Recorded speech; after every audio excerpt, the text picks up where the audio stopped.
Welcome to Knowledge Quest. My name is Yolanda, and we'll be reading Althea Gibson, The Story of Tennis's Fleet of Foot Girl.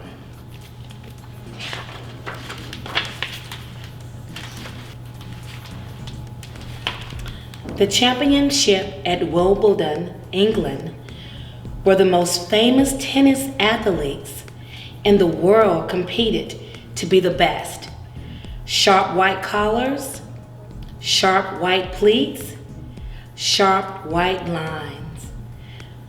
But in the 1940s Harlem, the quickest, tallest, most fearless athlete was Althea Gibson.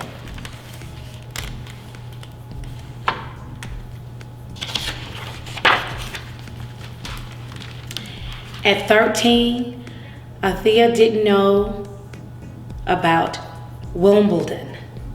She didn't care. When summer came and school let out, the only thing on her mind was this: the play streets up on 143rd. For 2 months, the neighborhood's streets were barricaded off. The kids ruled the hot asphalt. Althea, Althea. Everywhere she went, they called the fleet of foot girl to play. Althea played all right.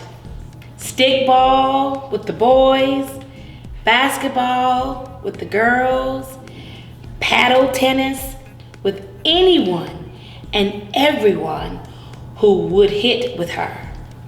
She reigned supreme. If she put her mind to it, Althea was always the best at everything except sitting still.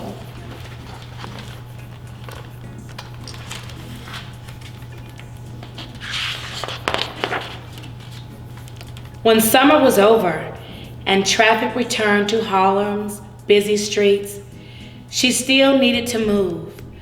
Althea heard about a place 6 blocks up where black folks could play tennis, the Cosmopolitan Tennis Club.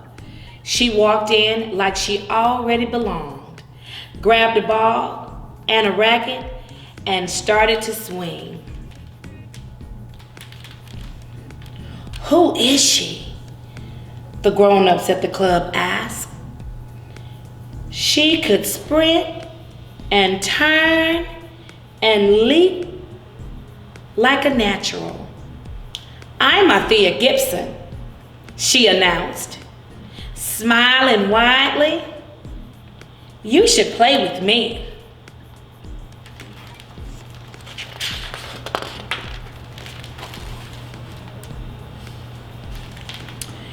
She found her new play streets on the club courts.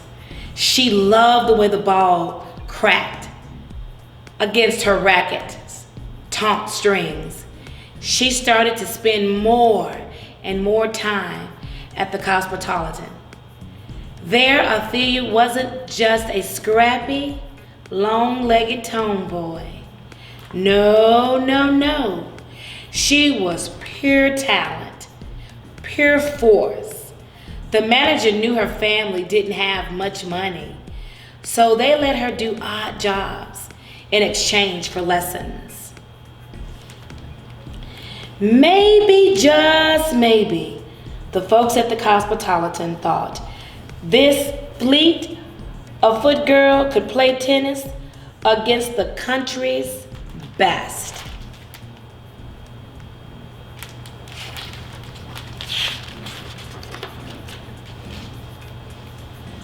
There was one big problem. Laws and white people's prejudice kept black and brown Americans from claiming the rights to work, vote, buy property, and live freely. Black people could play tennis in their own league, but never with white people. Clubs like the Cosmopolitan were rare. Who could challenge Althea when she had already beat everyone there?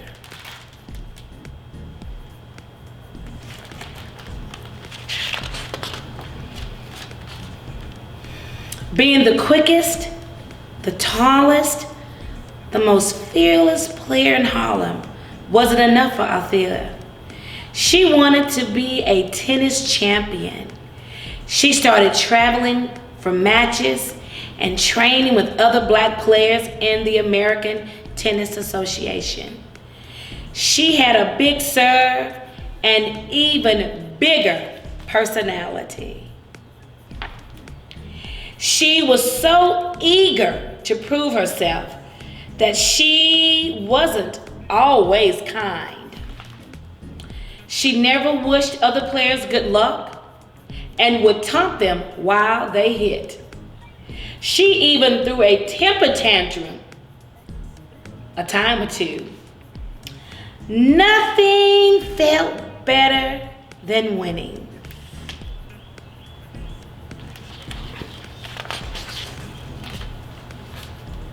And she hated when something got in the way of that. There was other tennis associations where women could compete for championships, but everyone in it was white. White women could play tennis on better courts, with better equipment, and compete at the International Grand Slam in Paris and Queens and Wimbledon.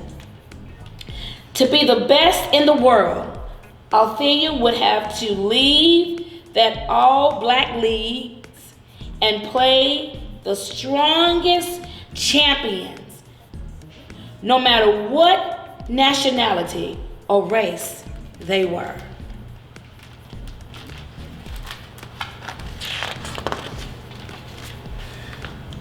Journalists marveled at her wins and began to write about her in the newspapers. Famous players argued her cause. They saw that she deserved more. And back in New York, kids still told stories about the girl Althea, how she beat anyone in netball and handball and fly through hopscotch so fast you couldn't even see her. A Harlem kid like them. Wow.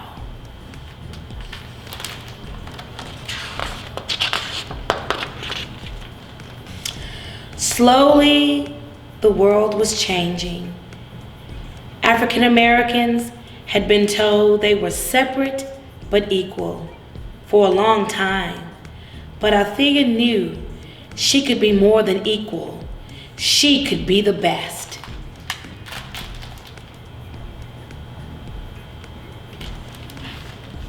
Finally, in the 1950s, Althea was accepted to the U.S. Championship. She lost her first set of matches, but she refused to quit. By then, she had learned a little more about being a gracious loser. I don't mind getting beat. The more I'm beaten, the more I will learn, she said.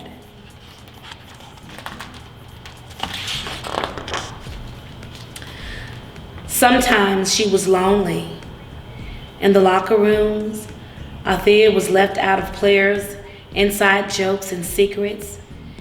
She wasn't rich. She didn't look like them. She didn't play like them. But when she charged the net, no one could doubt her confidence and power.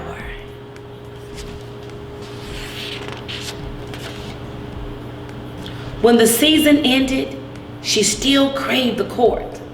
Just like when autumn came and the play streets barricaded were put away, she couldn't just sit around.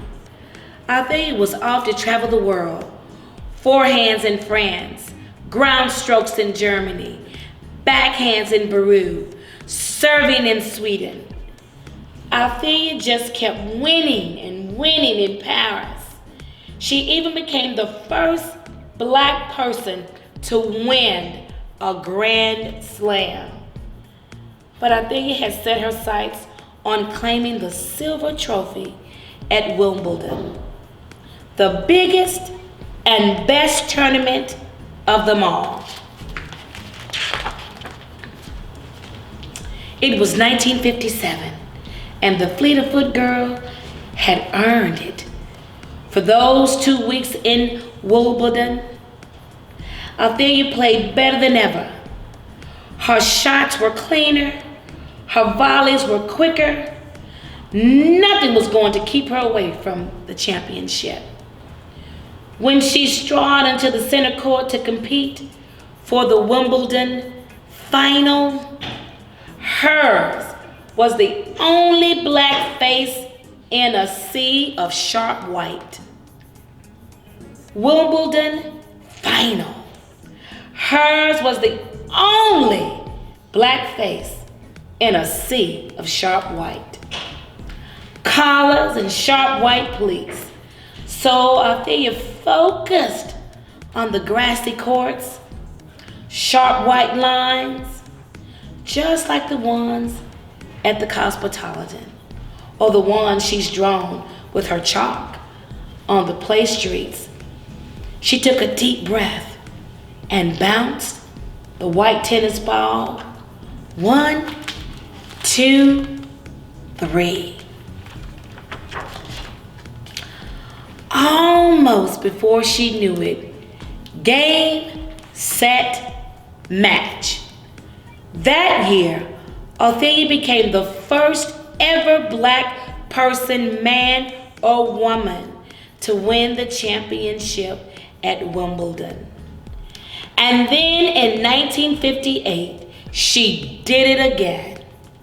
The Queen handed Althea her prize.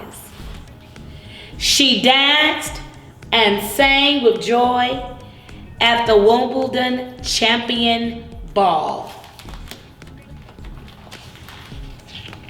Wow.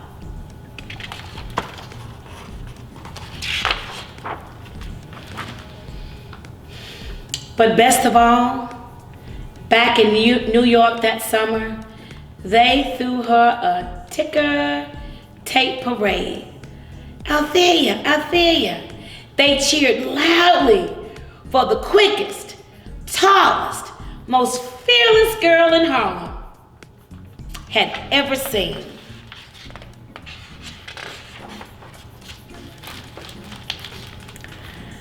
I want the public to remember me as they knew me. Strong, athletic, smart, and healthy. Remember me, strong and tough and quick, the fleet of foot and tenacious. Althea Gibson. In 1916, All Black American Tennis Association, ATT, is founded. Althea Gibson. The story of tennis's fleet of foot girl. The end.